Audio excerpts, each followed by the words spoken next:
y'all, my name is Mark, and I'll be giving you a zero gravity chair instruction showing things. So, if you want to go up, just lean back. If you want to go down, lean forward. If you want to lock yourself in a position, you have to turn these things. And to unlock it, you turn them the other way.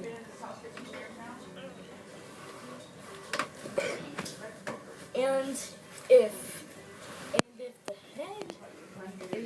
the head pillow is too low for you, too high or low for you, then you